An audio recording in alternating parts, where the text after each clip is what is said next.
धार्मिक ग्रंथ की बात करें और वहाँ महाभारत को लें तो वीर अभिमन्यु के गर्भ, माँ के गर्भ में ही चक्रव्यूह तोड़ने का ज्ञान प्राप्त होने की बृहद बातें वर्णित हैं।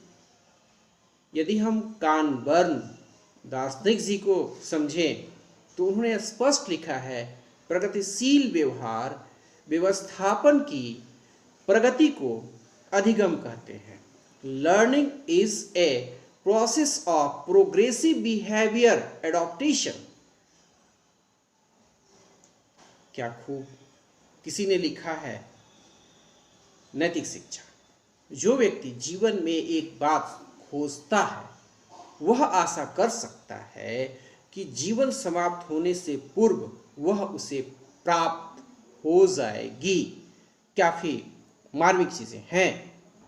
आज क्लास की जो हमारी समस्या है वो क्या है, ये हम जानने का प्रयास करेंगे। थॉर्नडाइक का जो शास्त्रीय प्रयोग है वो क्या है, क्लासिकल यूज हम समझते हैं। देखते हैं। थॉर्नडाइक, एडवर्ड एल थॉर्नडाइक ने अपनी पुस्तक एनिमल इंटेलिजेंसी 1898 में प्रसिद्ध संबंधवाद कॉनेक्शन का प्रतिपादन किया। अधिगम मनोविज्ञान के क्षेत्र में संबंधवाद का तात्पर्य उद्दीपक के साथ अनुक्रिया का संबंध बनाना है। संबंधवाद में उद्दीपक अनुक्रिया सिद्धांत के नाम से भी हम देखते रहे हैं, जानते रहे हैं। इस सिद्धांत में व्यक्ति के जन्मजात कारकों के साथ उद्दीपक अनुक्रिया के बाह्य और आंतरिक, इंटरनल और एक्सटर्नल उद्दीपकों के मध्य व्यवहार, मिडिल व्यवहार में रहता है। उद्दीपक अनुक्रिया सिद्धांत अधिगम मनोविज्ञान में एक व्यापक सिद्धांत है जिसके प्रणेताओं में Thorndike, Woodworth, Pavlov, Watson, Guthrie, Tolman तथा हॉल के नाम महत्वपूर्ण हैं। संबंधवाद वह सिद्धांत है जो समस्त मानसिक प्रतिक्रियाओं की परिस्थितियों तथा अनुक्रियाओं के बीच एवं अर्जित संबंध कार्य मानता है।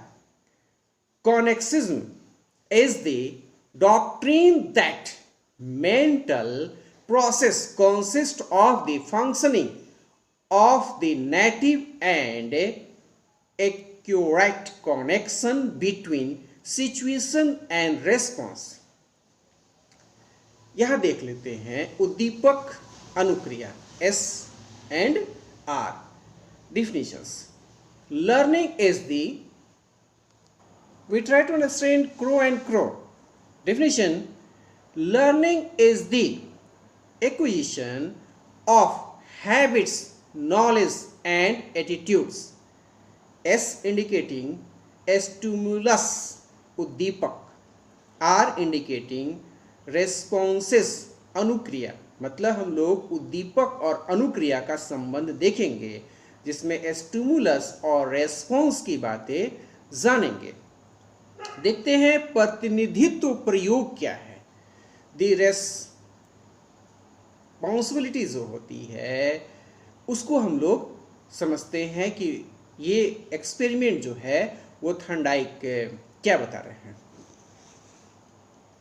दी रिप्रेजेंटेटिव एक्सपेरिमेंट, थॉर्नडाइक महोदय ने अपने अधिगम संबंधी सिद्धांतों की व्याख्या करने के लिए अनेक पशुओं जैसे कुत्ते, बिल्ली, बंदर, मुर्गी इत्यादि पर उन्होंने एक्सपेरिमेंट किए हैं, प्रयोग किए हैं।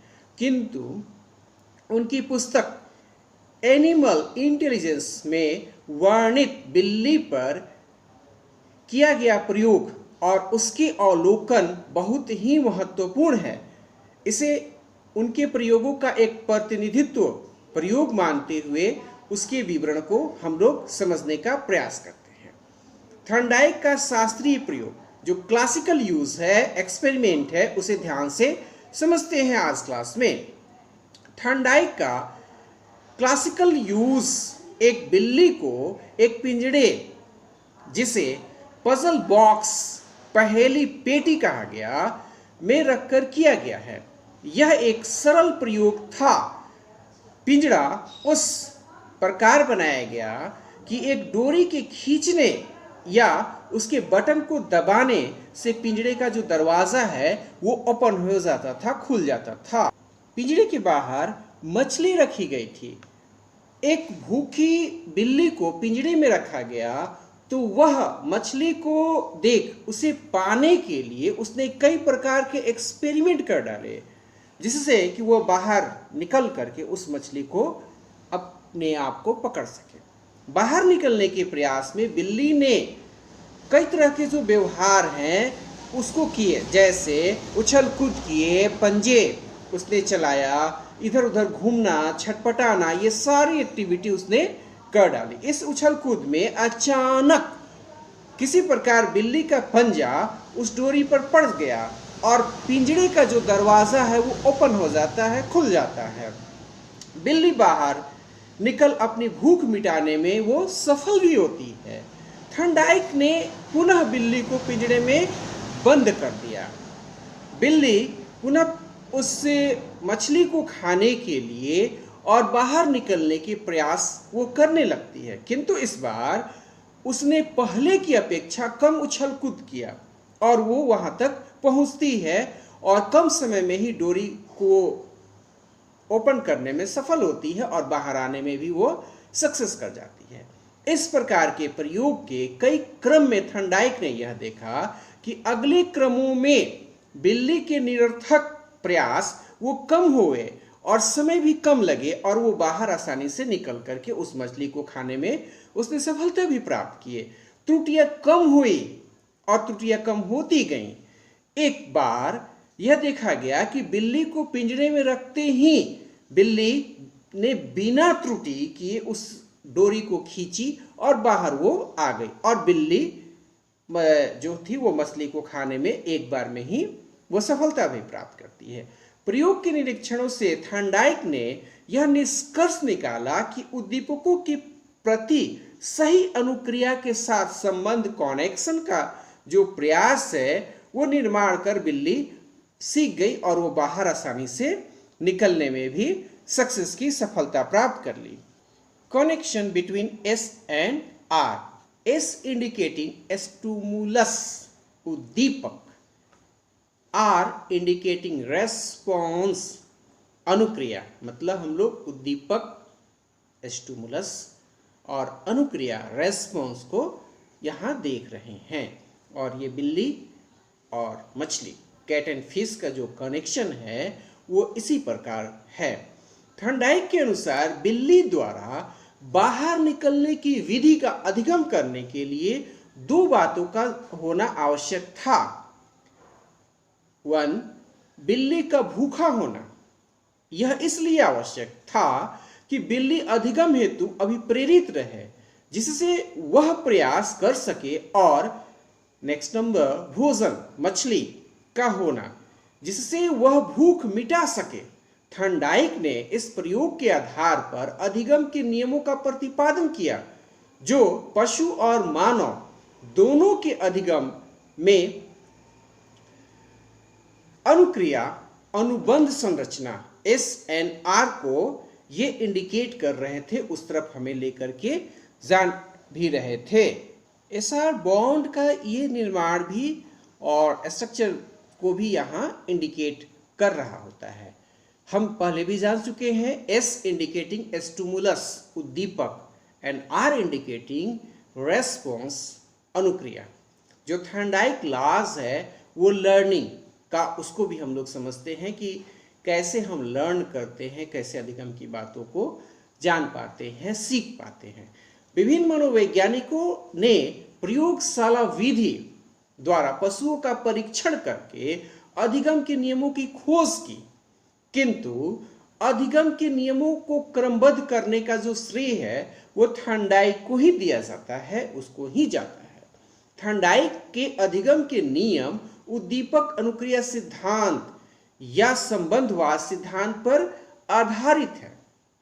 इस सिद्धांत के अनुसार जब व्यक्ति के सामने एक उद्दीपक होता है तो वह उसे विशेष प्रकार की अनुक्रिया करने के लिए प्रेरित करता है। जिसमें एक विशिष्ट उद्दीपक एक विशिष्ट अनुक्रिया से संबंधित हो जाता है, उसकी इस अनुक्रिया में अधिगम की क्रिया जो है वो निहित होती है। थर्नडाइक के अनुसार अधिगम स्टिमुलस और अनुक्रिया रेस्पॉन्स में संबंध स्थापित हो रहा होता है। संबंध स्थापित करने का कार्य मस्तिष्क माइंड करता है। अधिगम की प्रक्रिया में शारीरिक और मानसिक क्रियाओं का जो संबंध होता है उसका होना आवश्यक है। विस्तृत अवलोकन से यह बात भी क्लियर हो जाती है, स्पष्ट हो जाती है कि उसके सिद्धांत, प्रयोग, विधि एवं नियम आदि अधिगम मनोविज्ञान के क्षेत्र में महत्वपूर्ण स्थान रखते हैं, जिनका शिक्षण अधिगम प्रक्रिया में सफलतापूर्वक जो प्रयोग है वो किया जा सकता है, किया जा रहा है। वो चाहे जो भी हम ट्रेनिंग कॉन्सेप्ट देख रहे हैं, टीचर्स ट्रेनिंग, उसमें इस तरह के जो प्रयोग हैं वो लॉजिकली परफेक्ट है। जी हाँ, क्लास में आज मैं हूँ आप लोगों के सामने डॉक्टर मनीष कुमार शशि। आज की जो टॉपिक है उसे हम लोग समझने का सफल प्रयास करेंगे। थर्नडाइक के जो क्लासिकल एक्सपेरिमेंट थे वो आज हम लोगों ने देखे। कुछ इंपॉर्टेंट जो पॉइंट्स हैं ओवरव्यू हम लोग करते हैं और अधिगम की बातों को देखते हैं। मनुष्य एक अधिगमशील प्राणी है और अधिगम प्रक्रिया उसके जन्म से ही नहीं बल्कि माँ के गर्भ से ही प्रारंभ हो जाती है। महाभारत में वीर अभिमन्यु ने माँ के गर्भ में चक्रव्यूह तोड़ने का जो ज्ञान प्राप्त किया वो आज भी इतिहास के पन्नों में दर्ज है। लर्निंग, अधिगम जीवन प्रयत्न चलने वाली प्रोसेस है। मनुष्य जीवन भर कुछ न कुछ सीखता ही रहता है। प्रारंभ में शिशु बिल्कुल असहाय और पराश्रित होता है, किंतु धीरे धीरे वह अपने आप को वातावरण के अनुकूल समायोजित करने में सफल प्रयास करते रहता है। इस समायोजन में जिस क्रिया से वह अनुभवों से अधिक लाभ उठाने की चेष्टा करता है उसे ही मनोविज्ञान ने अधिगम, लर्निंग कहा है। ये बिल्कुल क्लियर है। यदि हम लोग देखें वर्ड्सवर्थ को, तो वर्ड्सवर्थ की जो बातें हैं, वर्ड्सवर्थ की जो बातें हैं, नवीन ज्ञान और नवीन प्रतिक्रियाओं को प्राप्त करने की जो प्रक्रिया है वही अधिगम की प्रक्रिया है। The process of acquiring new knowledge and new responses is the process of learning according to Wordsworth. यदि और विद्वानों को देखें तो बहुत सारी चीज़ें अधिगम से संबंधित, लर्निंग से संबंधित वो रखते रहे हैं और हमें बहुत सारी जो कॉन्सेप्ट है वो सफलतापूर्वक बताते भी रहे हैं। प्रथम महान संपत्ति है सुंदर स्वास्थ्य, हेल्थ।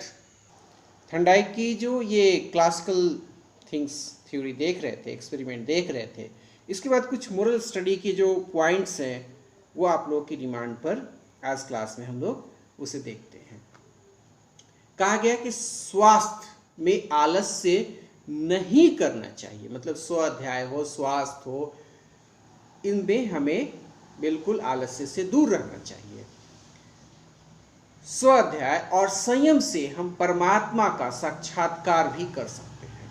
किसी ने क्या खूब लिखा है, प्रसन्नता ही स्वास्थ्य है और इसके विपरीत मलिनता रोग है।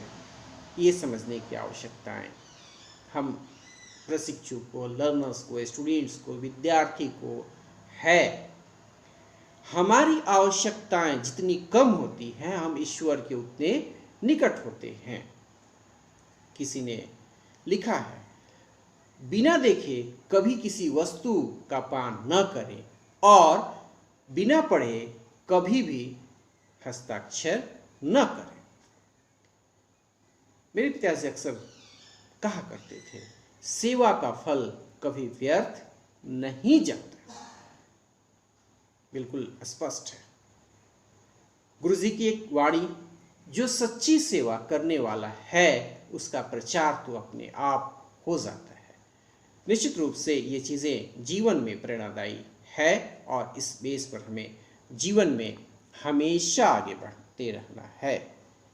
आप लर्नर्स यदि इस क्लास की बातों को ऑनलाइन माध्यम से देखना चाहते हैं तो आप YouTube पर जाएं और डॉक्टर मनीष कुमार शशि ऑथर जैसे ही लिखेंगे तो ये सारे इम्पॉर्टेंट जो क्लास की कंटेंट्स हैं वहाँ YouTube पर आप इसे प्राप्त कर पाओगे। सर्च में डॉक्टर मनीष कुमार शशि ऑथर आप लिखें। इस चैनल को आप लाइक, कमेंट, सब्सक्राइब के साथ साथ शेयर भी करना न भूलें। फेसबुक, इंस्टाग्राम, ट्विटर के साथ साथ व्हाट्सएप के 5 ग्रुप में इस वीडियो को शेयर करें, लाइक करें, कमेंट करें और ये फ्री ऑफ कॉस्ट जो क्लास की बातें हैं उसे दूर तक पहुंचाने में आप भी एक साथी बने। अगले क्लास में हम लोग पुनः मिलेंगे नए टॉपिक के साथ। काफ़ी इंफॉर्मेटिव जो वीडियोस हैं क्लास के वो अगले क्लास में हम लोग देखेंगे और तब तक राष्ट्र के लिए, देश के लिए हम कहेंगे जय हिंद।